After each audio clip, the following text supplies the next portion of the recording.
Mew, oh dear god, what happened to you, man? Mew is one of the most fascinating Pokemon to be ever created, as it's the only Pokemon that knows every move in the game.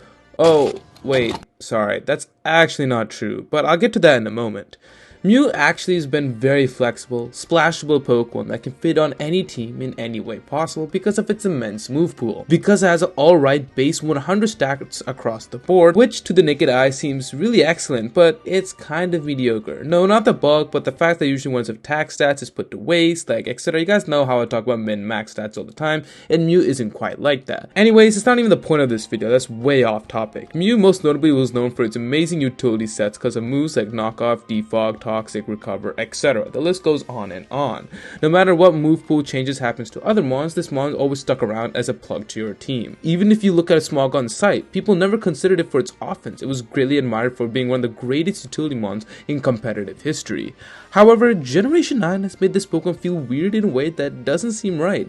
It doesn't know some key utility moves like it did in the past. Now I know, Scarlet Violet has this weird thing where there's different TMs and TRs, and they also don't allow transfer moves, yada yada yada. There's all this entire situation with this, but what I do know is this transition made it difficult for especially Mew, who usually depended on some key utility moves in the past. Forced to have a clean slate when transferred, now Mew doesn't have some of those moves to rely upon. No knockoff, no defog, no recovery, no teleport, no toxic, no cosmic power, etc. These are some of the key moves of Mew's set that made it really good.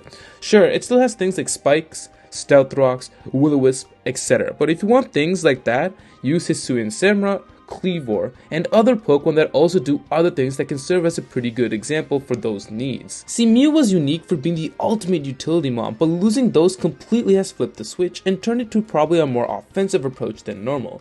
Don't get me wrong, its offense is downright horrible, but they aren't amazing either, especially with the recent power creep. Before I keep going about Mew, I do have a very important announcement to make. We are on the road to 7k subscribers and I need your guys' help. I make competitive Pokemon content like this all the time, and if you guys enjoy this video, you guys will sure like what's coming in the future. It would really mean a lot for your guys' support. Anyways, back to the video. The thing that really bugs me is that there's no recovery for this mon at all. Literally zero. Literally it cannot be kept alive to trouble the opponent, which in my opinion was such a strong undervalued suit of Mew. Make it have some bulk with some utility moves and wear down your opponent if needed with Toxic and then with Roost to recover Mew. But that is all gone, and so unless you really want to make this thing a suicide lead Mew, it's kind of hopeless, and even with that, those days are kind of lost. This, coupled with the fact there are other powerful Pokemon in the meta, does not help. For instance, Hoopa is back and around. There's King Gambit, which we know is strong, that is. Volcarona Bug Buzz, Hisuian Samurott, etc. There's a lot more Mew counters running around more so than ever.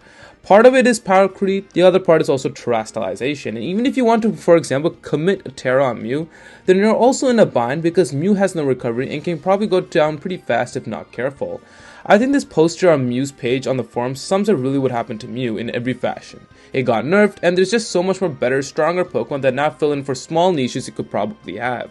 It sucks to see the once king of utility be banished away from the meta in such a sorry state. Like, I haven't really even seen him much on the ladder. It occasionally pops up here and there, but those nerfs are very glaring when playing against it. Let me know in the comments below what you guys think about Mew and its downfall in Generation 9. And oh, join the Discord as well if you haven't already.